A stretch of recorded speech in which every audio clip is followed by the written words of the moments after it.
Oi, tudo bem? And this is how you say hi, how are you in Portuguese? That's my birth language. But anyways, if you got a new FX30, you might be wondering everything related to the settings of this camera. So I want to share how was my process going to this camera, moving from other previous Sony cameras. I don't want to go super nerd, super intense with specs and things like that, but I just want to share honestly everything that I went through when I was going to a cinema camera. So let's dive into it. Whenever you come from previous other Sony cameras, let's say the hybrid cameras, A7 III, A7S III, the camera has a dial on top that you can go into the modes you want to shoot, let's say manual or S&Q, right? Okay, the FX30 and FX3, they don't have a dial on top. They have the modes of the camera, and then you have video mode, you have this M with the tiny little camera symbol, and hold that information for a while because I want to explain a little bit what was my mistake, a huge mistake that I was doing. And because whenever I was playing YouTube videos to understand the settings of this camera, nobody first explained that, and I was even thinking like, oh, was that a thing that I never understood about the cameras, or was the flaw that I had? I still don't have an answer, but if there's a possibility of someone going through the same mistakes that I did, I want to be clear about it because we never know. You're humans and every person understands things differently, right? Okay, I got the camera and then I got a gig to shoot a professional video, a commercial with the camera where I would be the second camera, and I was shooting with this guy that would be operating the FX3, and we were trying to match our camera settings so we could shoot together. And I wouldn't be editing this video at all, so I would deliver to another person to edit. So I really want to be sure our cameras had the same setting. And then he tells me, okay, we're gonna shoot in S-Log3, 4K, 24, all the basic settings. And I was like, okay, pa pum pum pum, setting on my camera, nice. When it comes to shooting in S-Log3 in a cinema line camera, you're not gonna go into the picture profile and choose the whole S-Log thing on the picture profile section. When you go and shoot an S-Log3 with this camera, you go in the proper setting that says log settings, and then you can choose what is the log setting that you want to go, if you want a flexible ISO or Cine I, all the settings that you can see, right? And then I have my log on and I have my picture profile on as well.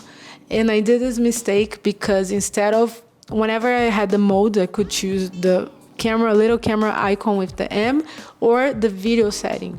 And because I choose the little camera icon with the letter M, I was able to just control anything in my camera, and that kind of gave mixed communication into my camera of how I want to shoot. And the most appropriate way with the FX30 or any of those cinema lines is that whenever you're choosing the mode, you choose video mode. Okay, so just to prove my point, I'll bring you to the help guide of the FX30 on the Sony website, and here you can see that there is a relationship between the shooting mode and the menu screen, saying that you can read here in the small letters that since you can record movies with the rec recording button, even in the still image shooting mode, some basic movie menu items are still displayed.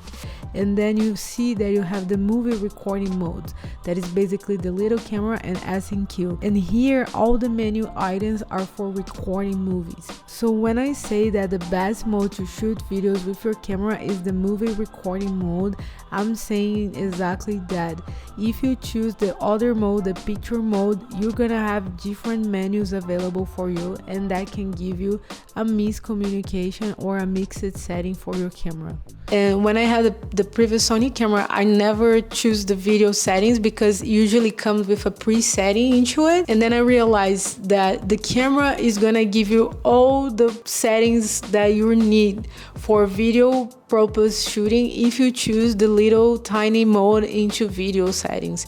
And that was just like one thing that after I've done that with the log setting on, when I have my log setting on, my picture profile is gray out. You cannot even choose a picture profile because you're in a video mode. So the video mode kind of locks the settings in your camera that you're not gonna need, and it kind of conflicts with the information that you actually wanted, right? And I was so happy when I finally understood that, because I even asked the guy that would be the first camera. I look at him and I ask, like, what is the picture profile that you're gonna be shooting with? Is like P8 because it's S-Log3? And he was, no, there's no picture profile. And I was, oh yes, there is, because I need to choose either, if I'm gonna choose picture profile off, I need to choose a picture profile. And then he went to his camera, the FX3, and he was like, no, the picture profile is grayed out when you're choosing it.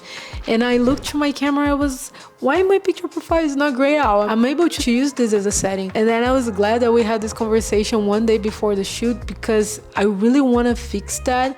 And then I just spent the night just hitting my head in a wall until I figure it out, because I was supposed to not even be able to choose a picture profile, because that's not even relatable to shooting in log in a cinema camera, right? I hope you were able to understand what's going on. I don't know if this story was too confused. Let me know here in the comments if you have any question of how exactly or what exactly was going on. And yeah, and because of that, I just learned one simple important thing in the menu settings. Choose video mode whenever you're doing videos. And the greatest thing about the video mode is that you can do quick access related to all the video settings that you're gonna need for your shoot. For example, you can change the frame rate very easily. You can choose zebra very easily. I love because you have two record buttons, so you have one on top and one in the front of the camera.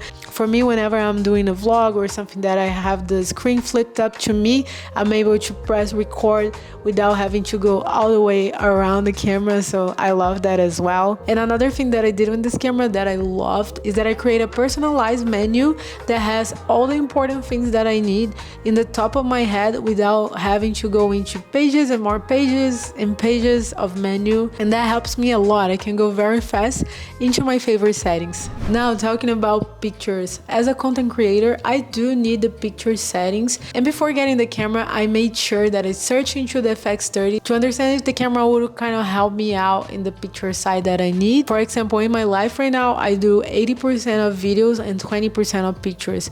Pictures that I need, for example, for covers for my YouTube videos, or pictures that I like to take in the streets. I really enjoy street photography. And I don't think this camera was like a total no for pictures. I know it is not a hybrid camera, and yes, I do miss the viewfinder, but this camera has such a good quality for pictures. I felt like I was able to do pictures in the same way. I didn't miss the settings that I can do a fast click because my fingers are fast. I was able to do, let's say, 4 pictures in a row whenever I was walking the street and trying to capture someone walking by. In conclusion, I really love the camera. I really love the quick access for all the video settings that I wanted. For zebra, picking, everything is on my hand and very easy to go through. To do videos, this camera is such a help. You have all the inputs that you need. The battery lasts way more than I previously had with my other cameras, and I'm super happy with that as well. If you have any questions regarding to the camera settings, please let me know here in the comments below,